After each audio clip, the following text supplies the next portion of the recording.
But anyway, some kind of negotiations could take place, but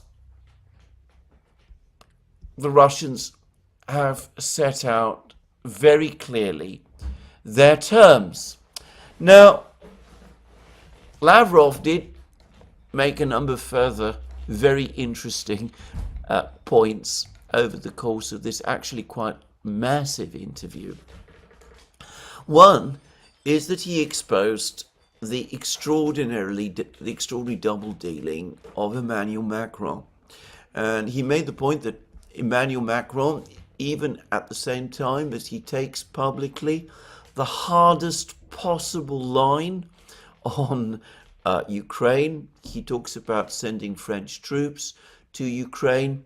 He, at one and the same time, also talks about, he was also been in contact with the Russians, trying to set up some kind of private dialogue with the Russians about Ukraine, going against the stated Western policy, no talks about Ukraine without Ukraine. And Lavrov's words about Macron, or at least about the French generally, were pretty scathing.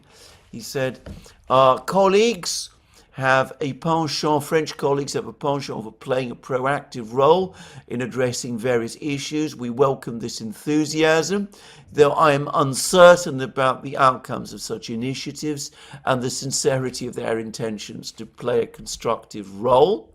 I will refrain from delving into specifics to avoid any indiscretions. On several occasions, through confidential channels, we have received messages from our French counterparts offering assistance in establishing a dialogue regarding the Ukrainian issue, excluding Ukraine itself. This approach contravenes the principle repeatedly emphasized by the West, not a word about Ukraine without Ukraine. We are open to communication. We are prepared to listen.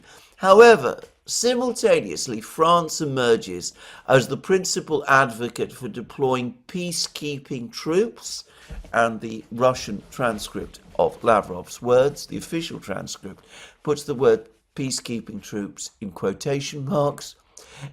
To Ukraine, it trains combat units of the Ukrainian armed forces on its own soil. It explicitly states the necessity of continuing to pound Russia to ensure Ukraine enters into negotiations from a position of strength. Such contradictory behavior does not inspire confidence in the initiative of our French colleagues. Well, the irony here is not difficult to ignore. The sense of irony of Lavrov's part. He clearly doesn't think much about the French and about what Macron has been up to.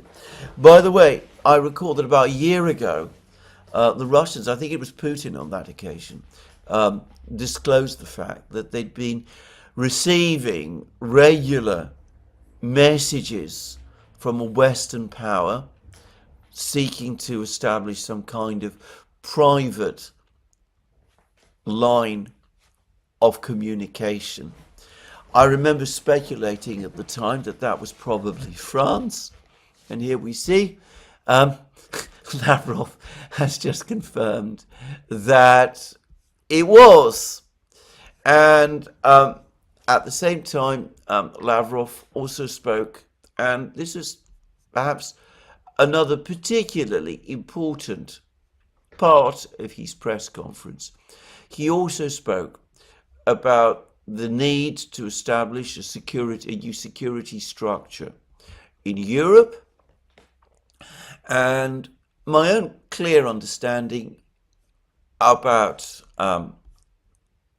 these comments about establishing a security structure in Europe is that ultimately, if negotiations begin, if talks between the Americans and the Russians take place, it is in the direction of trying to agree a security structure for Europe, a renewed security structure for Europe, that the Russians will want to direct the talks. Anyway, we will see. We will see where all of this goes.